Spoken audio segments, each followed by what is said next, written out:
Halo semuanya, halo pendengar Pose Podcast 96, apa kabar? Semoga dalam keadaan baik-baik aja ya.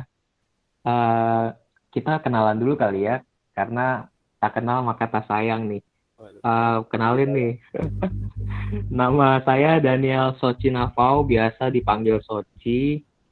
Saya dari KKM kelompok 96. Hari ini tuh kita akan mengupas beberapa informasi terkait pendidikan di masa new normal bersama senior kita gitu ya, senior dari Untirta, namanya Kak Regi. Nah, untuk perkenalan lebih lanjut, bisa kita kasih Kak Regi kesempatan untuk perkenalan diri kali ya. ya, Dipersilakan untuk Kak Regi ya, perkenalan. oke. Nama saya Regi Putra Pratama Widika, ya lengkapnya. Saya alumni dari Untirta, jurusan Pendidikan Luar Sekolah, Fakultas Keguruan dan Ilmu Pendidikan, angkatan 2014. Nah, saat ini Mhm. kebetulan saya memang berkecimpung di dunia pendidikan. Nah, salah satunya pendidikan non formal. Saya berada Hmm. di homeschooling Kaseto, itu satuan pendidikan non formal. Jadi Hmm. sudah 2 tahun saya berada di dunia pendidikan non formal. Tapi nggak jauh beda sih antara pendidikan non formal dengan pendidikan formal. Gitu. Tapi sedikit apa namanya ada perbedaan. Tapi Hmm. perbedaan itu tidak terlalu mencolok lah antara pendidikan non formal dengan pendidikan formal. Itu. Nah, sekarang saya menjadi pengajar di homeschooling Kaseto, ya, Mhm. mata pelajaran IPS, kemudian TIK dan prakarya. Nah, tiga mata pelajaran dan saya Hmm. juga menjadi apa namanya wali kelas juga di homeschooling Kaseto. Jadi apa namanya jurusan saya pendidikan luar sekolah sekarang nomenklaturnya berganti menjadi pendidikan non formal. Jadi saya Mhm. bekerja sesuai dengan disiplin ilmu kita, disiplin ilmu saya. Gitu. Nah, jadi masih idealis nih, idealis Mhm. pengen berkecimpung di disiplin ilmu yang kita pelajari, masih idealis. Nggak tahu ke depannya, doain aja masih terus apa namanya konsisten di pendidikan non formal. Amin. Wah, cukup ini ya, cukup berpengalaman setelah lulus dari FKIP Untirta bekerja menjadi guru homeschooling sekarang. Udah 2 tahun ya, Kak? Ya 2 tahun mau jalan 3 tahun sekarang. Jadi pas Oh, begitu. habis lulus Mhm. langsung apply, Mhm. alhamdulillah langsung diterima. Gitu. Dan itu belum belum ijazah belum keluar tapi Wih, lamaran pakai SKL. Alhamdulillah sih wah diterima. mantap. Mantap sekali Kak Regi. Baik, terima kasih atas perkenalannya Kak Regi. Ya, Eh, Bisa kita masuk ke materi ya, Kak? oh, boleh boleh. Kita masuk ke materi pertama aja kali ya. Eh, Suasananya lagi nggak enak nih, mohon maaf ya, karena lagi batuk pilek juga, tapi bukan corona. oh iya iya betul Kak. Nggak apa-apa Kak, santai. Dari sudut pandang pengajar nih, jadi boleh nggak sih Kak cerita sedikit mengenai sistem belajar di homeschooling yang sedang Kakak jalani saat ini? Kan Kakak udah berkecimpung selama 2 tahun, masuk tahun ketiga ya, cukup Ya, berpengalaman ya. Nah, pendengar podcast nih pengen tahu banget gitu homeschooling Kak Seto itu kayak gimana, terus pada kepo gitu sistem mengajarnya kayak gimana, terus selaku guru, pandangan Kakak saat ini melihat eh, anak-anak bersekolah tuh secara daring gitu. heeh. Nah, itu gimana Kak menurut Kakak? Oke. Pertanyaan pertama tadi eh, seluk beluk dari homeschooling Kaseto ya, atau eh, Mm-mm. program ya, lebih ke program ya. Jadi di homeschooling Kaseto itu kan pendidikan non formal. Jadi kami lebih mengedepankan bakat dan potensi anak gitu. Jadi kan semua anak itu berbeda-beda ya potensinya. Ada Iya. yang cerdas istimewa, ada yang berbakat istimewa. Nah, kami di homeschooling Kaseto itu ingin mengembangkan dari setiap bakat, minat, potensi dari setiap anak. Jadi kami tidak melulu berbicara tentang akademik. Karena apa? Karena semua anak itu nggak bisa dipaksakan untuk seluruh akademik itu diambil, itu nggak bisa. Jadi kita mengedepankan yang namanya community builder namanya. Jadi kita mengembangkan potensi anak gitu. Nah, di homeschooling Kaseto sendiri ada 4 program sampai saat ini.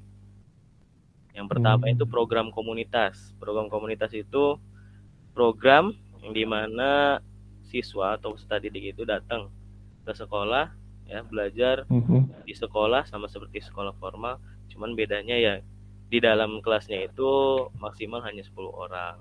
Jadi memang kita perhatikan tuh di dalam kelas tuh. Jadi bakat-bakat dari setiap anak itu kan masih berbeda.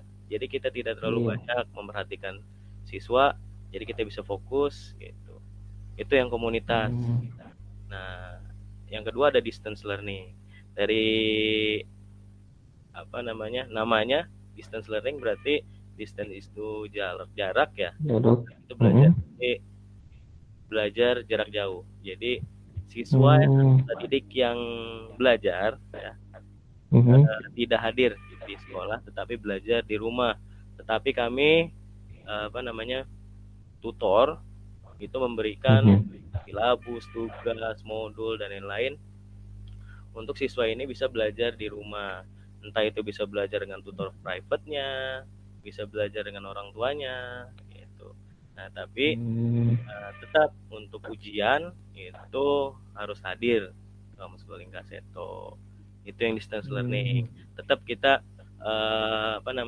tetap mengembangkan potensi atau bakat di anak itu. Karena memang distance learning ini kebanyakan anak yang punya kesibukan lain gitu. Misalnya bakatnya atlet, nah, mereka atlet ingin mengembangkan potensinya di atlet, maka mereka mengambil program distance learning, bukan komunitas. Lalu ada distance learning tunggal. Distance learning tunggal ini hampir sama dengan distance learning, cuman semua proses pembelajaran, silabus dan lain-lain itu diserahkan kepada orang tua. Jadi orang tua itu seperti membuat sekolah di rumahnya gitu. Jadi kami hanya memberikan referensi modul, silabus dan lain-lain. Jadi orang tua yang membuat kurikulum gitu. Jadi ini memang pure benar-benar homeschooling gitu. Jadi difasilitasi oleh orang tuanya. Nah, yang terakhir nih ada program baru nih, komunitas online learning. Jadi ini model pembelajarannya itu blended learning. Blended learning itu jadi percampuran proses pembelajaran jarak jauh PJJ dengan tutorial. Tuh. Jadi tutor ini memberikan konten-konten video, kemudian tugas, materi itu melalui platform namanya Classroom. Tuh. Itu program baru, tapi ini baru diluncurkan di pandemi ini karena melihat kondisi gitu. Jadi perbedaan antara komunitas online learning dengan komunitas reguler itu ya, nanti ketika sekarang kan sama-sama online ya, nanti ketika ini kalau online ya tetap online. Itu dari programnya. Kemudian dari kurikulumnya. Kalau kurikulum kita kan pendidikan non formal itu dibebaskan untuk sekolah. Jadi kita membuat kurikulum sendiri gitu, sesuai dengan kebutuhan siswa atau peserta didik gitu. Jadi kita lebih mengedepankan potensi dan bakat si anak itu lagi gitu. Karena setiap anak itu pasti punya potensi atau bakatnya berbeda. Nah, kita juga punya slogan itu, kita belajar dapat dilakukan di mana saja, dengan siapa saja, dan di mana saja. Jadi ya memang homeschooling itu pendidikan yang dikatakan fleksibel gitu. Jadi menyesuaikan dengan kebutuhan kita, bukan kita mencari sekolah yang kebutuhannya tuh untuk semua orang, tapi kita sekolah yang memang kebutuhannya tuh memang untuk kita gitu, sesuai dengan kebutuhan. Itu sih kalau dari profil homeschooling Profil. secara singkat. Nah, ini pertanyaan yang kedua ya, yang sudut Iya. pandang ya, sudut pandang pendidik nih di masa pandemi ya. Nah, saat ini kan memang sesuatu yang tidak pernah kita duga kan sebelumnya kan, kaget Iya, gitu. ngerti. Sekaligus kita sekarang kita ambil positifnya aja, bahwa ini adalah pelajaran yang penting nih untuk kita nih, terutama seorang pendidik, bahwa kita memang harus menyiapkan diri dalam kondisi apapun. Nah, memang ada dua golongan. Nah, sekarang nih golongan pendidik yang pertama, pendidik yang memang sudah literate terhadap kondisi apa namanya, pembelajaran jarak jauh ya, sudah bisa mengaplikasi bukan apa namanya, menggunakan aplikasi-aplikasi atau platform-platform pembelajaran jarak jauh. Dan ada yang memang guru yang masih terbiasa atau tidak terbiasa terhadap pembelajaran jarak jauh ini. Jadi pembelajaran klasikal lah. Jadi kan ini memang kondisi yang sulit diprediksi dan memang harus beradaptasi gitu kita sebagai pendidik. Benar kan? Betul.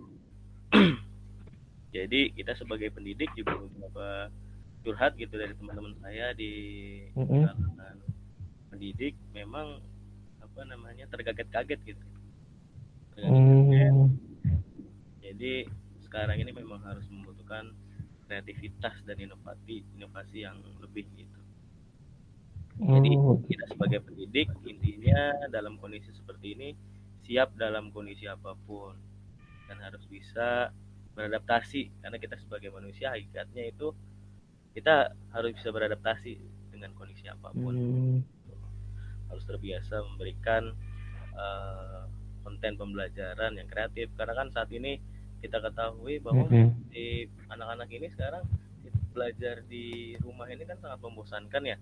Nah, kita sebagai ini sebagai tantangan kita nih, bagaimana caranya pendidik siswa belajar di rumah nggak bosan, gimana caranya?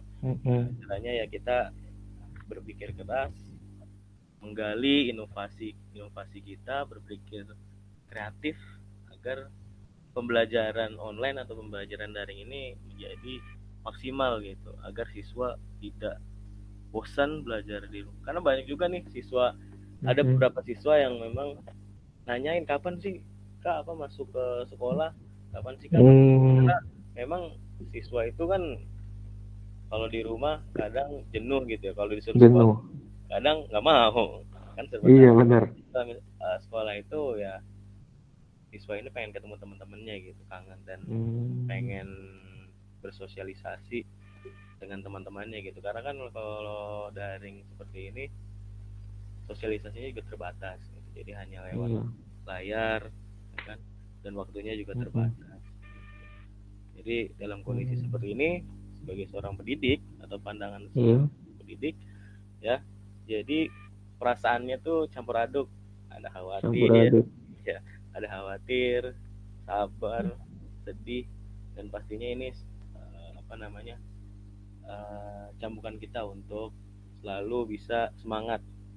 Sebagai seorang pendidik harus selalu menyalakan api semangat kita gitu. Intinya kita sebagai seorang pendidik harus siap dalam kondisi apapun, harus bisa beradaptasi, harus bisa berinovasi dalam kondisi apapun, harus melek terhadap teknologi pada saat ini. Iya. Iya, benar sekali itu. Sepakat dengan Kak Regi. Sekarang memang nggak bisa diduga-duga ya Kak untuk kondisi saat ini ya. Jadi pengajar harus melek teknologi, harus bikin konten-konten kreatif gitu ya Kak. Supaya nggak bosan juga ya. Iya, karena siswa sekarang kan di rumah itu udah berapa bulan nih hitungannya, dari April, Mei, Juni, Juli, udah 3 bulan lebih. Nah, ini memang sudah menjadi titik jenuh dari siswa gitu. Pengen keluar, bercengkrama dengan teman-temannya gitu. Pengen belajar secara langsung dengan gurunya. Memang sekarang udah menjadi titik jenuh daripada peserta didik gitu.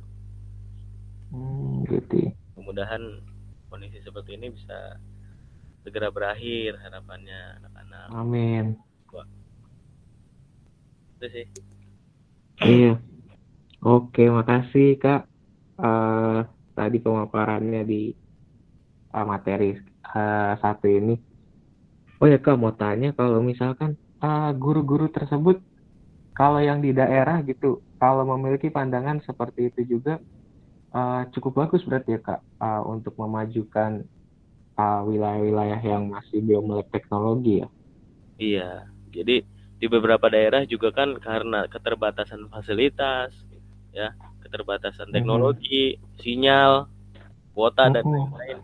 Itu memang ruang gerak itu terbatas dan kita ingin berinovasi juga kadang sulit untuk apa namanya Hmm, mengeksplor gitu. Karena apa?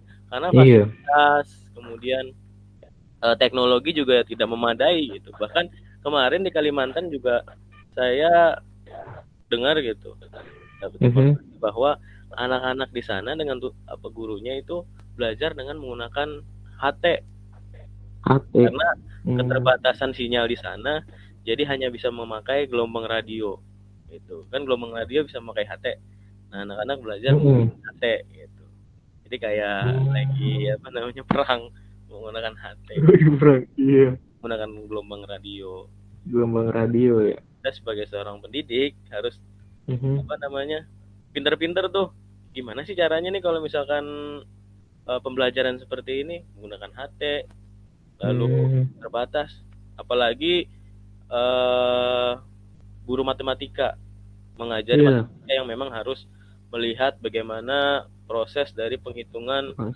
rumus ini itu kan memang Mhm. harus dilihat secara langsung gitu oleh siswa.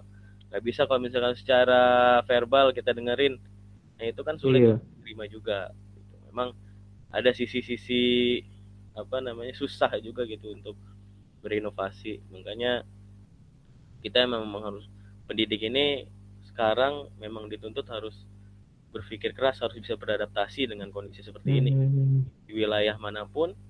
Nah, kita semua Mhm. sedang menghadapi ini gitu. Dari Sabang sampai Iya. Merauke, di pelosok sampai di perkotaan, itu menghadapi hal seperti ini. Dari yang mulai tidak melek teknologi, dari yang mulai sudah melek teknologi, pasti mengalami kesulitan akan hal seperti ini. Hmm. Betul betul. Iya benar Kak Regi. Oke.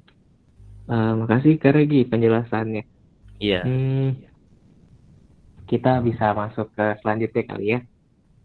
Apa tuh? Ada pertanyaan nih Kak. Kan sekarang nih COVID ini kan berdampak banget ya buat proses belajar mengajar. Hmm. Ada di sekolah, terus kalau kakak sendiri kan di homeschooling gitu ya. Hmm. Nah, sistem online tuh kurang lebih 3 bulan lebih tadi ya yang kakak udah bilang. Ya Nah, bisa 3 bulan lebih lah. boleh nggak tahu dari pandangan kakak dampak positifnya apa, terus negatifnya daring tuh kayak gimana, terus perbedaannya tuh kira-kira sistem belajar tatap muka ini kayak gimana menurut kakak? Efektif nggak sih daring kayak gini gitu dibanding sama yang Jadi sebelumnya gitu? dampak positif negatif ya belajar di rumah Mm-mm. ya. Betul. Oke. Oke. Jadi sekarang ini siswa atau peserta didik di seluruh Indonesia bahkan ya sekitar berapa Mm-mm. persen ya kemarin? Sekitar 97% siswa yang belajar di rumah di Mm-mm. Indonesia kita. Sekitar ada dari 200 juta penduduk kita, sekitar ada Mm-mm. 68 juta nih peserta Iya. didik yang belajar di rumah. Nah, ini menjadi apa namanya hal yang memang berat gitu ya, dan juga Mm-mm. kita memang harus perhatikan kondisi seperti ini. Nah, dari belajar di rumah ini memang banyak sih dampak positif dan negatif dari belajar di rumah ini. Mm-mm. Yang pertama itu tingkat motivasi siswa pasti menurun. Ya, yang tadi saya sebutkan, tingkat Mm. motivasi siswa nih sekarang lagi menurunnya nih. Karena Iya. mereka merasa bahwa belajar di rumah nih nggak ada peningkatan gitu. Karena Mm. kalau siswa tidak mendapatkan materi yang cukup Iya. atau pemahaman yang cukup dari gurunya, nah yang didapat siswa itu kurang. Hmm. Jadi motivasi pun itu ini suara saya kok dengung ya? Eh, kalau saya dengarnya ini kok Kak jelas. Jelas ya. Tapi suaranya Iya, ngulang cukup lagi jelas. nih di handsfree di headphone saya. Suara Oh saya iya ngulang Kak. lagi. Oh, nggak kedengeran kok Kak. Ininya apa maksudnya suaranya cukup jelas. Yang dengungannya nggak kedengeran. Oke. Ah, ini udah enggak nih. Oke. Nah, selanjutnya Mhm. kuota internet nih. Apalagi Oh. untuk peserta didik yang memang di kondisi seperti ini sudah memang mengalami kondisi ekonominya itu sudah di bawah gitu, menengah ke bawah. Hmm.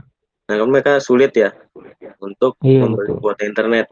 Jadi pembelajaran di rumah ini tidak maksimal kalau misalkan si siswa ini nggak punya kuota internet. Sedangkan untuk belajar daring itu harus punya kuota internet, benar nggak? Mm-mm.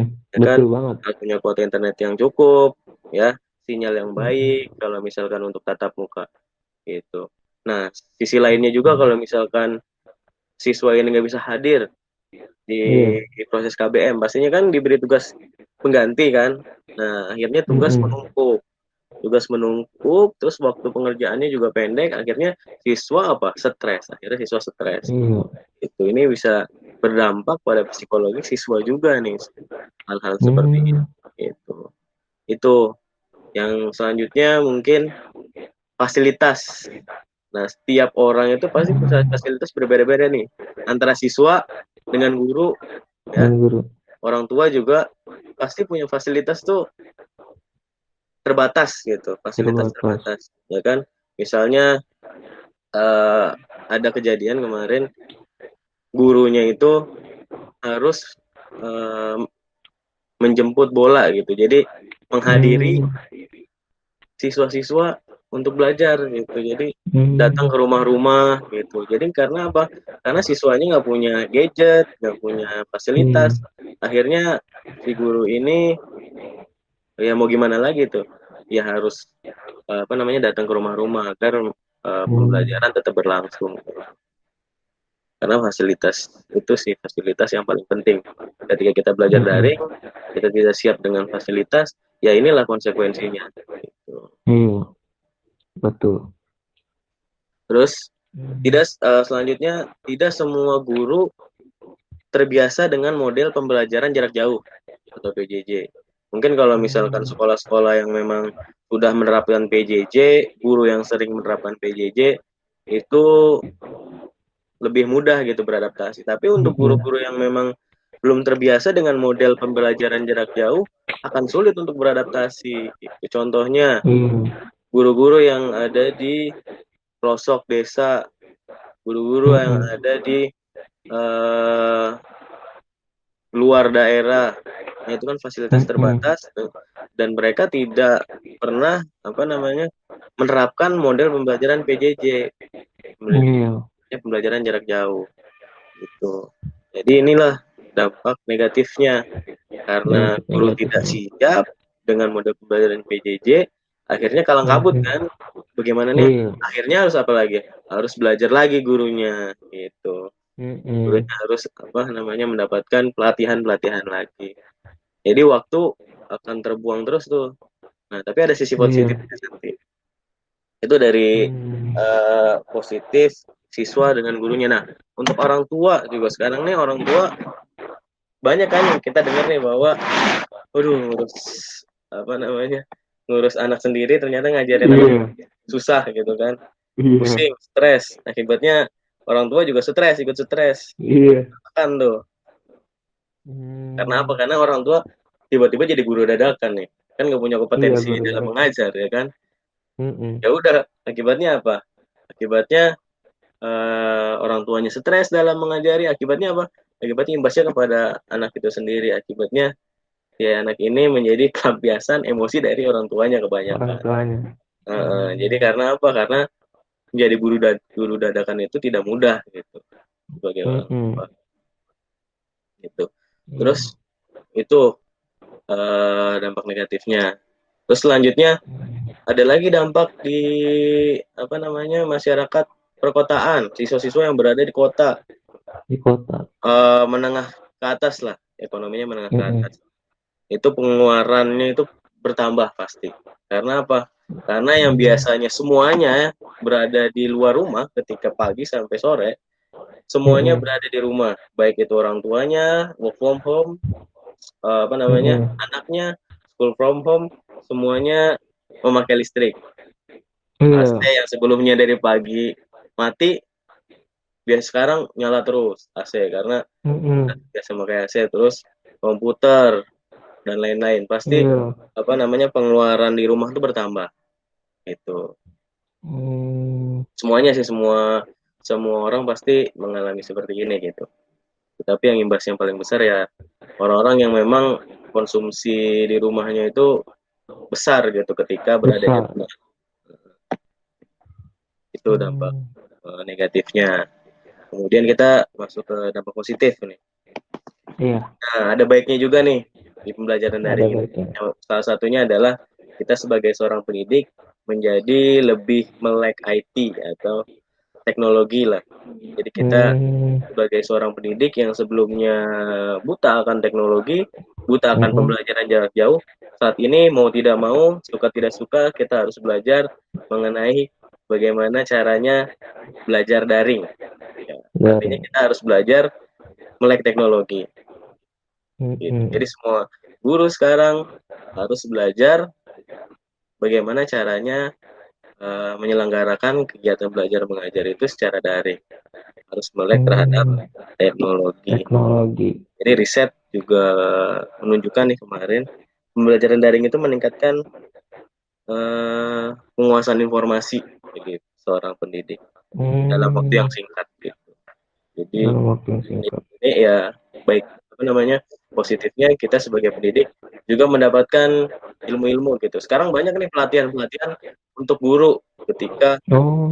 pas masa pandemi seperti ini. Banyak pelatihan, hikmahnya seperti itu. Jadi kita sebagai pendidik bisa mengupgrade ilmu kita gitu. Itu positifnya sebagai seorang pendidik. Hmm. Terus untuk siswa dengan orang tuanya saat ini yang sebelumnya orang tua dengan siswa itu mungkin waktu di rumahnya itu sedikit, waktu bertemunya sedikit, sekarang sudah lebih eh, Hmm. banyak di rumah. Akibatnya kekeluargaan semakin kental gitu. Kental. Akibat dari sering bersama gitu. Yang sebelumnya hanya malam ketemunya, sekarang Iya. tiap hari ketemu gitu. Itu positifnya. Terus Hmm. orang tua juga bisa memantau secara langsung nih aktivitas Mm-mm. anaknya di rumah gitu. Jadi kita tidak perlu was-was ketika berada di luar rumah anak kita ngapain gitu. Nah, Iya. sekarang secara langsung karena sedang school from home, kita bisa mengawasi anak kita secara langsung di rumah gitu. Jadi terhindarlah dari hal-hal yang memang menjadi unsur-unsur kenakalan remaja gitu. Apalagi Hmm. siswa-siswa yang sudah mulai beranjak remaja gitu. Itu ya kenakalan remaja Mm-mm. bukan menjadi ini lagi memang sudah menjadi kebiasaan gitu. Nah, Iya. ini itu sih. Itu kalau dampak positif dan negatifnya. So, apalagi tadi deh? Ini apa namanya? Menurut kakak efektif nggak kalau misalkan daring? Terus apa sekalian bedanya yang dulu offline gitu kita bisa ketemu dengan yang full daring gitu online, bedanya gitu kak, gimana kak? Efektif atau enggak ya? Mhm. Nah, kalau efektif atau tidaknya itu lihat dari bagaimana uh, gurunya. Gurunya bisa menghadapi kondisi seperti ini atau memang sudah menyerah gitu. Nah, nanti akan dilihat nih hasilnya. Nanti ketika uh, bertemu kembali gitu pada saat tatap muka secara langsung, apa perubahan siswa ini gitu terhadap pembelajaran. Jadi kita melihatnya bukan secara angka nanti ketika rapot dan lain sebagainya. Karena pembelajaran di rumah pasti kita ketahui bahwa anak ini kalau di rumah nanti ujiannya pasti orang tuanya ya mau nggak mau pasti nanti akan dibantuin tuh sama orang tuanya. Ada beberapa tapi nggak semuanya. Gitu. Nanti kita lihat perubahannya ketika nanti sudah berada di sekolah tatap muka kembali. Apakah efektif belajar daring ini atau enggak? Terus selanjutnya tadi bedanya belajar tatap muka ya dengan daring ini ya. Iya. Nah, pastinya sangat jauh berbeda gitu antara proses belajar tatap muka dengan belajar daring ya.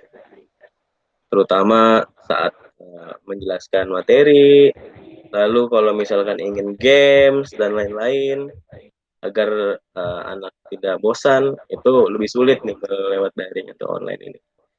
Dan terbatas juga kan apa namanya ruang gerak kita sebagai guru di dalam kelas ini terbatas. Itu sih paling. Kalau guru yang memang sudah terbiasa PJJ itu nggak masalah apa namanya ya sudah pernah mengalami gitu, jadi tinggal mengaplikasikannya kembali. Kalau saya ini di homeschooling Kaseto memang dari awal sudah menerapkan yang namanya PJJ gitu. Pembelajaran jarak jauh karena kan ada program distance learning ya, jadi ya nggak kaget gitu karena kita sudah terbiasa dengan proses pembelajaran jarak jauh gitu sih. Oh gitu. Wih, makasih nih informasinya Kak. Jadi emang banyak pengajar yang apa namanya harus beradaptasi, terus ada dampak negatif dan positifnya cukup banyak ya. Jadi ada sisi baik dan sisi buruknya juga dari dampak corona ini ya, COVID ini buat kita semua ya. Baik kita ambil hikmahnya, yang buruk ya coba kita pelajari agar memang kita menjadi bahan evaluasi kita nanti di kemudian hari gitu. Oke, baik Kak Regi. Oke, kita mau tanya deh ke berikutnya. Jadi selama new normal ini, selama masa pandemi ini, kan dibuat guru-guru yang sudah pernah menerapkan PJJ itu bisa lebih mudah untuk beradaptasi ya.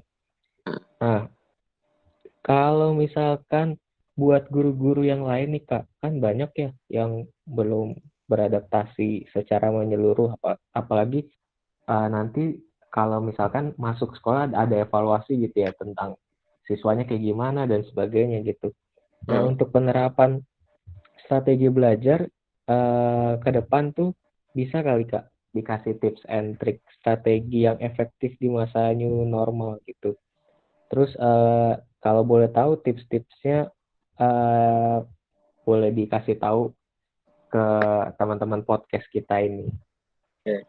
Ya, kalau untuk pendidik ya atau guru di masa seperti ini, yang pertama kita harus tahu nih ya kondisi kita ini, atau analisis dulu ya, analisis kondisi siswa kita ini seperti apa sebagai seorang pendidik.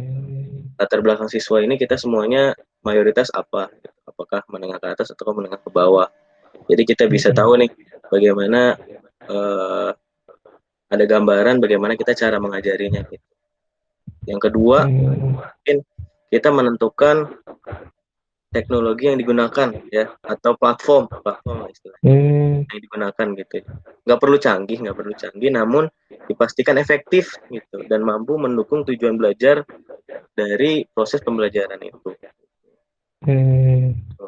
Itu kalau untuk mendidik ya.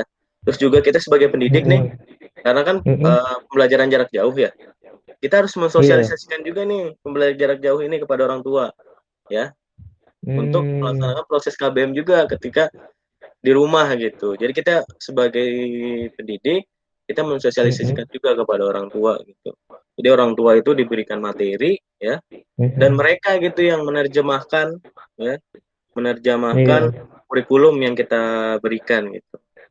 Jadi mereka lah orang tua lah yang memberikan tatap muka ya. Jadi selain kita ada orang tua juga, orang tua dari siswa yang memberikan tatap muka dan mereka yang menerjemahkan materi kurikulum yang kita berikan. Jadi kita mensosialisasikan. Kalau kita nggak mensosialisasikan, si orang tua ini nggak punya bekal gitu untuk mengajari anak-anak di rumah. Anak-anak. Jadi yang harus kita lakukan adalah mensosialisasikan terlebih dahulu nih untuk orang tua, agar si orang tua ini ada gambaran bagaimana sih cara mengajar anak-anak gitu, mengajar siswa gitu. Jadi kita memberikan gambaran lah atau sosialisasi. Jadi kita memberikan sosialisasi agar si orang tua ini bisa menerjemahkan kurikulum yang kita berikan. Gitu. Dan orang tua juga diharapkan dalam suasana seperti ini gitu ya, karena siswa juga kadang suka bosan gitu ya. Jadi diharapkan juga bisa membuat kenyamanan senyaman mungkin siswa. Jadi suasana keakraban lah dalam keluarga. Jadi istilahnya mendidik dengan cinta gitu. Jadi kalau dalam psikologi itu kalau anak itu dididik secara keras, itu akan mental dia, nggak masuk gitu.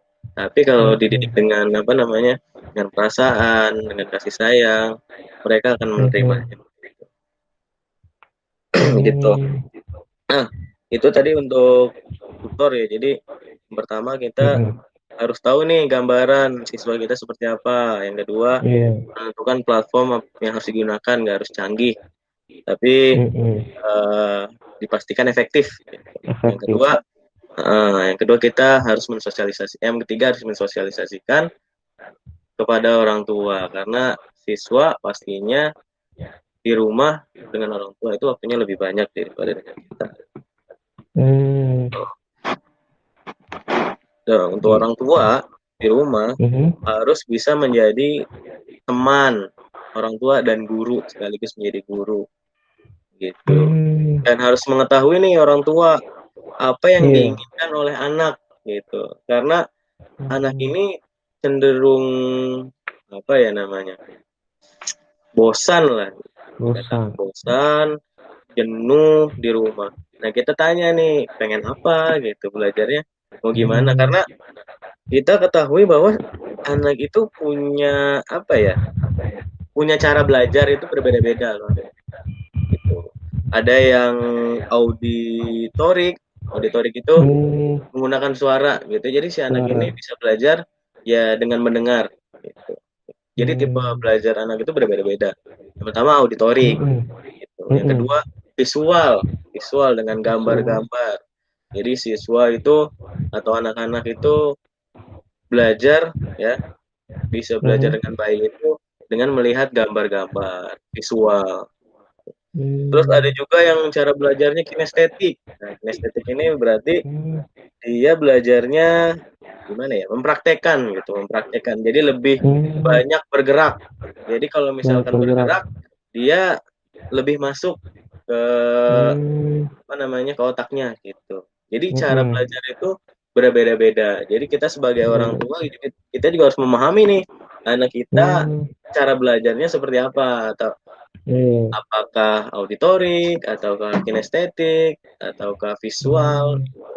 Jadi cara anak ini dalam belajar ini pasti berbeda-beda. Jadi kita sebagai orang tua yang berada di rumah harus tahu anak kita ini cara belajarnya seperti apa gitu. Apa yang mereka sukai. Jadi anak-anak belajar di rumah ini enjoy gitu. Melakukan apa yang mereka sukai gitu. Nah, sebagai orang tua juga ketika belajar di rumah harus mempunyai kontrak belajar. Jadi tidak hanya di kelas juga, jadi di rumah juga punya kontrak belajar.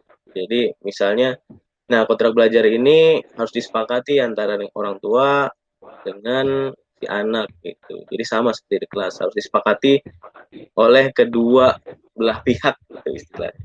Jadi misalnya dalam belajar nggak boleh sambil makan, nggak boleh sambil tiduran. Itu contoh-contoh kontrak belajar yang harus diterapkan gitu.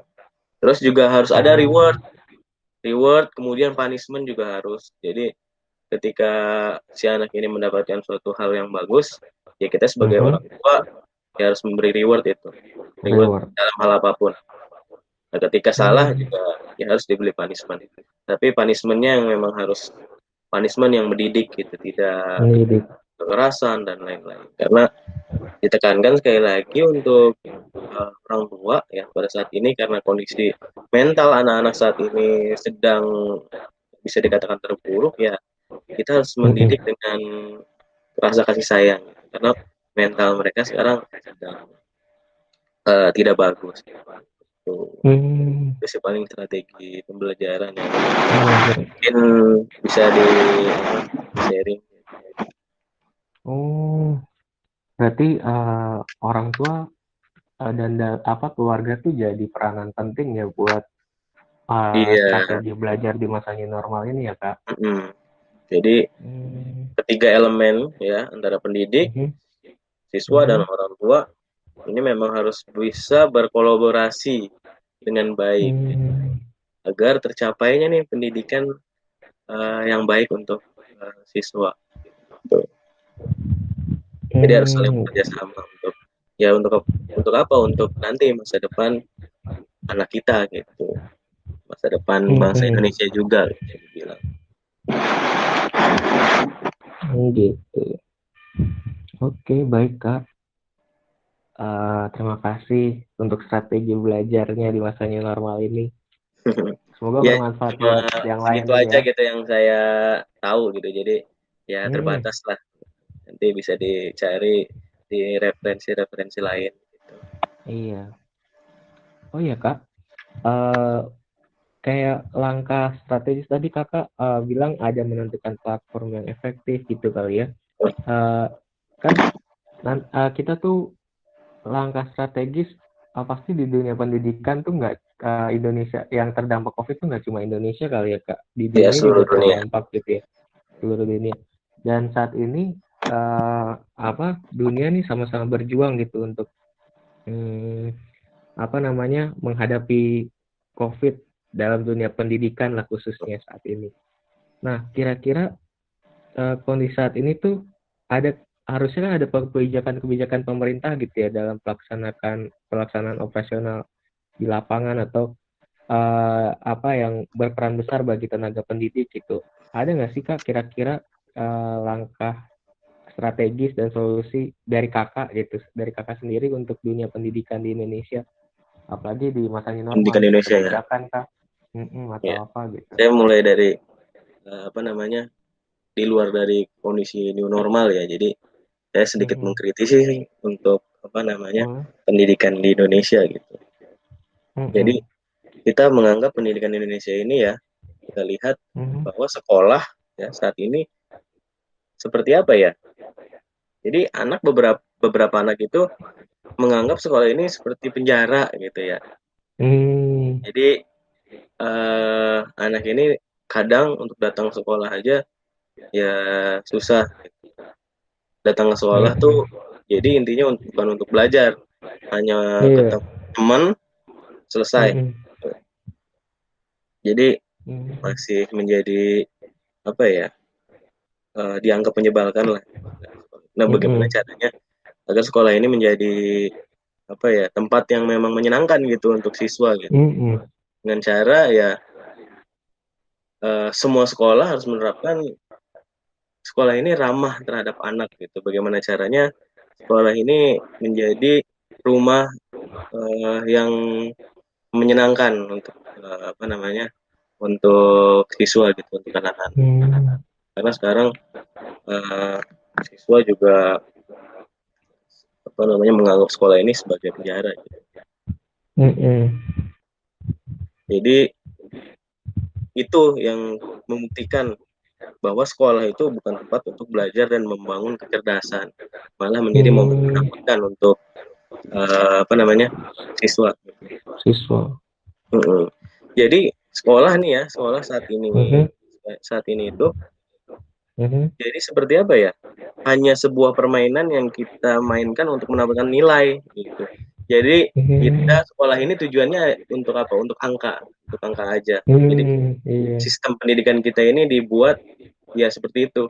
Jadi kita sekolah untuk apa? untuk mendapatkan angka dengan cara apapun ya. Kita sekolah bagaimana caranya adalah untuk mendapatkan angka. Karena apa? Karena goals-nya nanti ketika kita lulus pasti yang dilihat adalah angka gitu. Mau di SD, SMP, SMA sampai dengan perguruan tinggi pasti yang dilihat angka, benar nggak? Kalau Iya, rata-rata gitu. kita sebagai mahasiswa yang dilihat apa? IPK-nya kan. IPK-nya.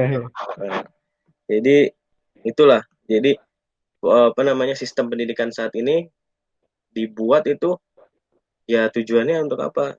Gitu. Balik lagi untuk mencerdaskan bangsa ataukah untuk mendapatkan sebuah angka saja gitu.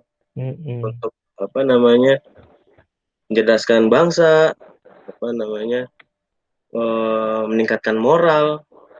Sekarang banyak siswa atau anak-anak yang moralnya tuh masih di bawah, masih sulit moralnya. Jadi saya harap sih untuk pendidikan di Indonesia merubah stigma atau paradigma seperti ini ya, bahwa sekolah itu ya untuk mendapatkan sesuatu yang bisa membuat kita menjadi seseorang yang berguna, bisa membuat kita cerdas gitu, tidak melulu berbicara soal angka gitu. Itu sama harapan saya terhadap kebijakan pendidikan di Indonesia saat ini.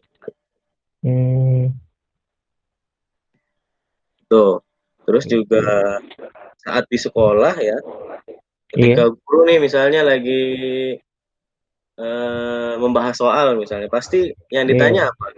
Yang ditanya ini bakal keluar nggak di ujian? Pasti yang ditanya itu tuh, ini bakal keluar nggak di ujian? Karena apa? Orientasinya tadi angka, gitu, bukan paham atau tidaknya gitu. Orientasinya tadi angka. Kalau misalkan angkanya di bawah rata-rata, itu menjadi hal yang sulit diterima atau bisa dikatakan memalukan gitu. Karena orientasinya angka. Jadi kita harus mengubah paradigma kita bahwa pendidikan itu bukan soal angka, tapi soal bagaimana bisa mencerdaskan moral bangsa.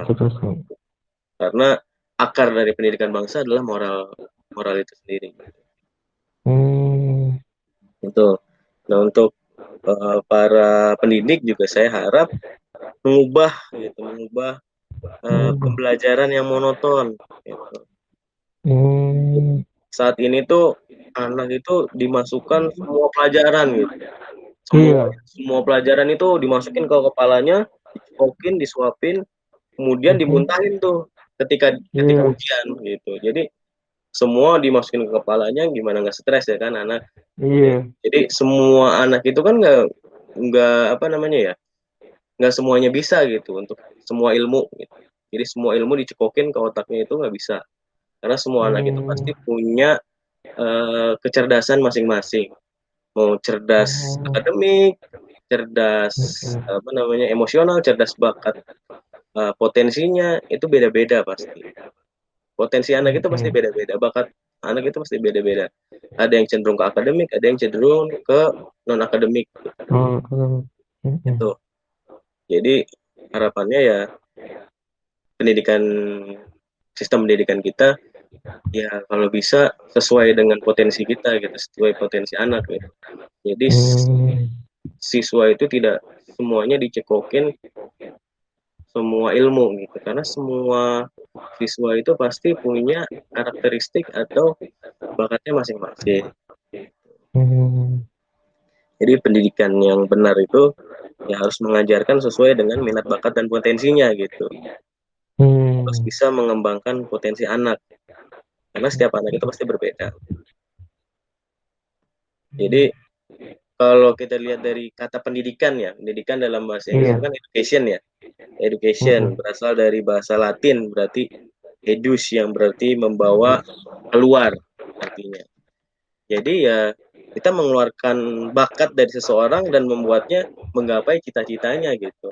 Menggapai cita-citanya sehingga menjadi sukses.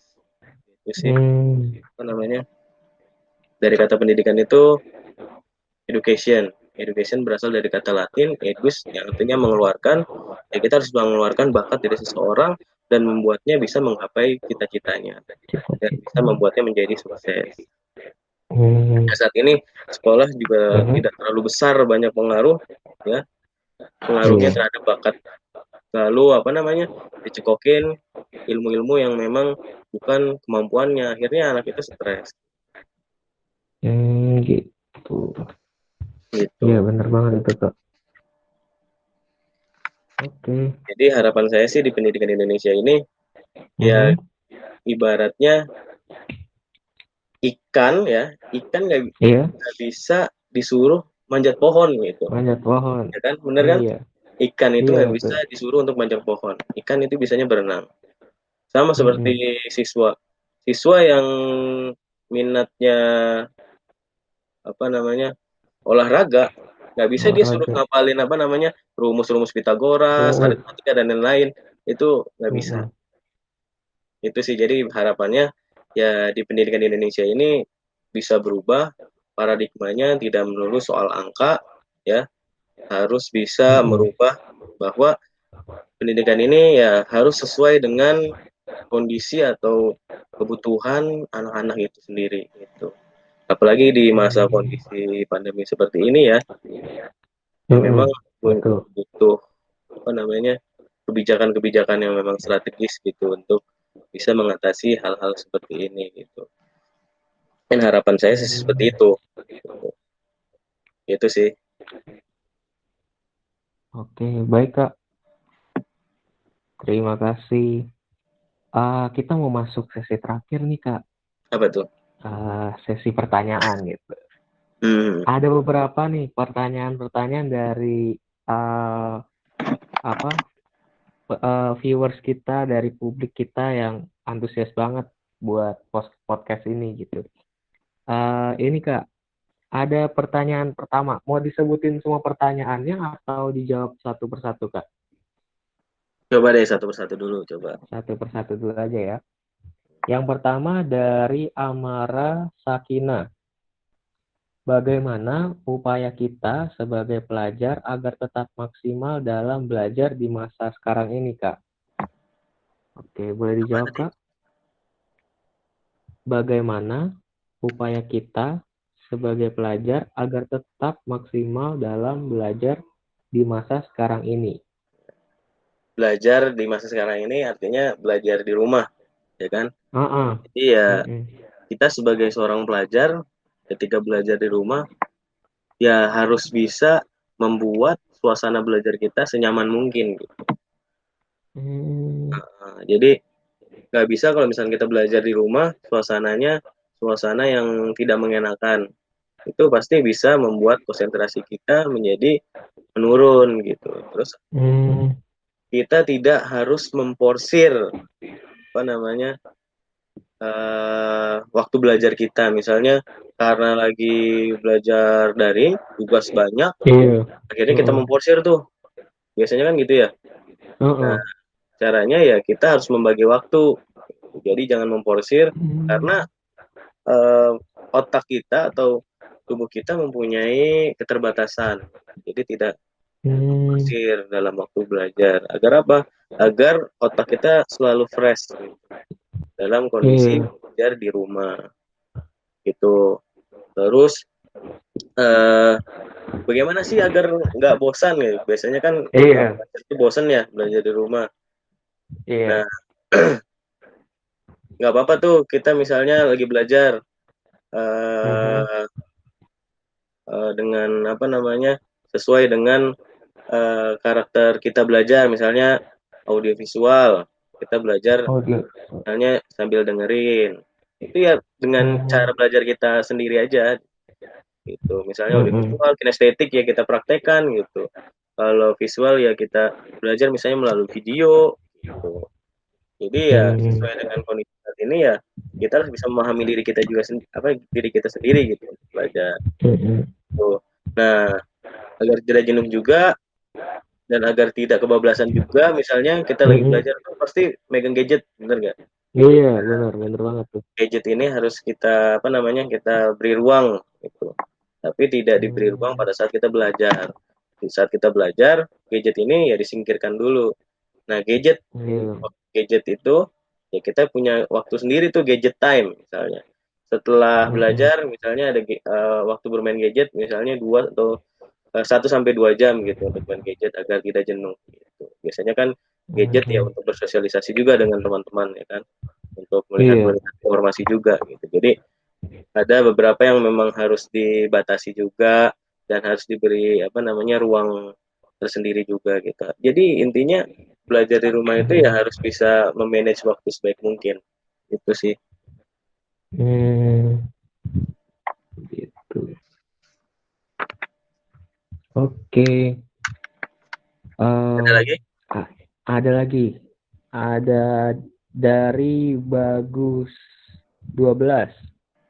Eh, dia bertanyanya kayak gini. Efektif nggak sih sebenarnya diberlakukannya learning from home? Learning Tadi from udah home. learning from home ya. Hmm. Ya, Coba Kak tadi dijawab lagi sudah Kak. disebutkan juga ya. Jadi kalau Mm-mm. misalkan learning from home ya, jadi dalam kondisi seperti ini belajar daring ya efektifnya itu ya tergantung diri kita masing-masing ya. Diri kita Mm-mm. sebagai siswa atau diri kita sebagai pendidik ya menyikapi pembelajaran daring ini ya harus maksimal mungkin gitu. Kalau siswa Hmm. misalnya belajar daring seperti ini udah males-malesan gitu. Terus misalnya Iya. belajar sambil tiduran, nah itu nggak bakal materinya nggak bakal tersampaikan kepada kita gitu. Dan untuk pendidik ya kita harus bisa berinovasi bagaimana caranya kita mengajar dalam kondisi seperti ini belajar daring agar apa yang kita sampaikan itu tersampaikan kepada siswa gitu. Dan siswa sebagai siswa ya harus uh, mengerti juga dalam kondisi seperti ini.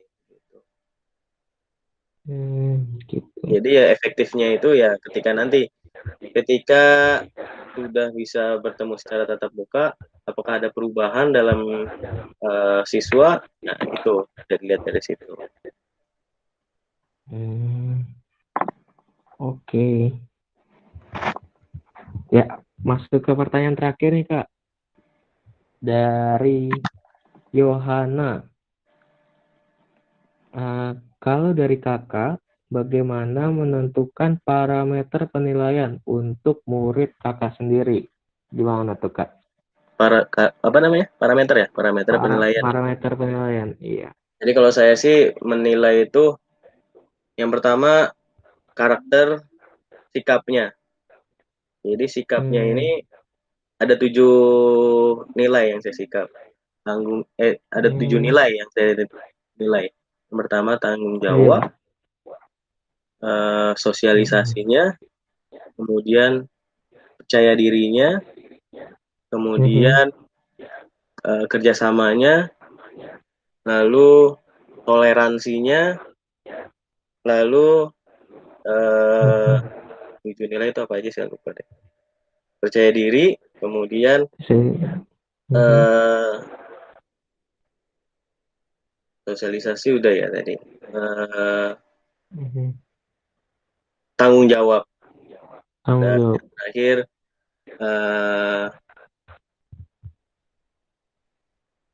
terakhir apa ya saya lupa.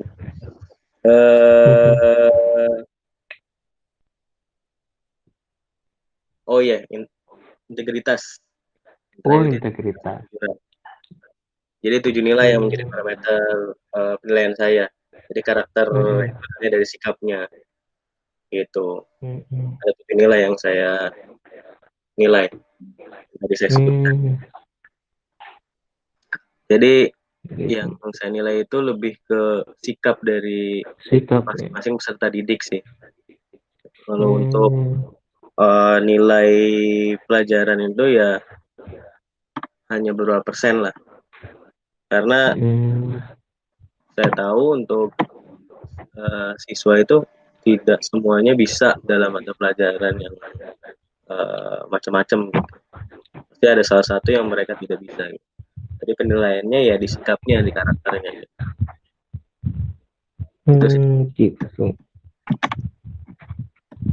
Oke. Baik. Oke, terima kasih Kak atas jawaban dari pertanyaan-pertanyaan para penikmat podcast kita hari ini. Kita udah di penghujung acara nih Kak. Untuk hari ini terima kasih udah bergabung dengan podcast hari ini Kak Regi.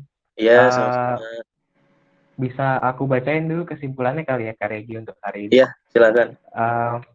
Hari ini tuh kita banyak berbicara tentang pendidikan, apalagi dampak COVID di pendidikan sendiri. Nah itu fokusnya dunia pendidikan yang seharusnya memang mengembangkan bakat dan potensi anak gitu ya, dari masing-masing potensi anak gitu ya, karena potensi anak berbeda-beda gitu ya. Terus bagaimana tenaga pengajar juga mempersiapkan diri untuk belajar teknologi, melek teknologi untuk belajar yang lebih kreatif lagi gitu ya. Terus peran orang tua juga yang harusnya memang bisa berkolaborasi dengan tenaga pengajar dan siswa gitu ya. Jadi bisa melakukan segala sesuatunya bersama-sama kayak gitu. Sosialisasi orang tua juga penting ya, Kak Regi ya. Iya, benar. Terus di Indonesia ini alangkah baiknya kita nggak hanya untuk angka dan nilai saja, tetapi mencerdaskan bangsa. Kembali lagi, sebagaimana pendidikan itu mencerdaskan bangsa gitu ya Kak. Nah, harapannya Indonesia bisa punya kebijakan, punya tenaga pendidik, punya siswa-siswa yang memang cerdas bukan karena sekedar nilai, tapi memang mereka paham dengan apa yang mereka pelajari gitu ya Kak. Iya. Oke, terima kasih Kak Regi atas hari ini yang boleh sharing bersama di podcast kita hari ini. Sama-sama. Terima kasih ya Kak Regi. Mungkin untuk hari ini cukup. Terima kasih Kak Regi. Wassalamualaikum warahmatullahi wabarakatuh. Wassalamualaikum. Terima kasih Kak Regi buat waktunya. Ya, sama-sama.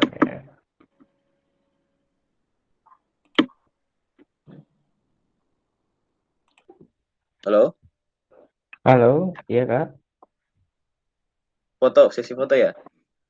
Iya, kita foto dulu. Bisa minta tolong Yohana. Oke, nanti saya SS. Oke. Open kamera ya? Yap.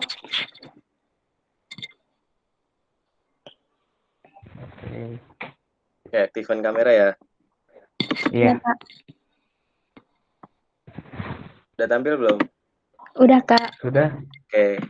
Oke, 1, 2, 3. Udah. Oke, terima kasih. Iya, terima kasih. Untuk hari ini, terima kasih udah bergabung dengan podcast hari ini Kak Regi. Iya, sama-sama. Bisa aku bacain dulu kesimpulannya kali ya Kak Regi untuk hari ini. Iya, silakan. Hari ini tuh kita banyak berbicara tentang pendidikan, apalagi dampak COVID di pendidikan sendiri. Nah itu fokusnya dunia pendidikan yang seharusnya memang mengembangkan bakat dan potensi anak gitu ya, dari masing-masing potensi anak gitu ya, karena potensi anak berbeda-beda gitu ya.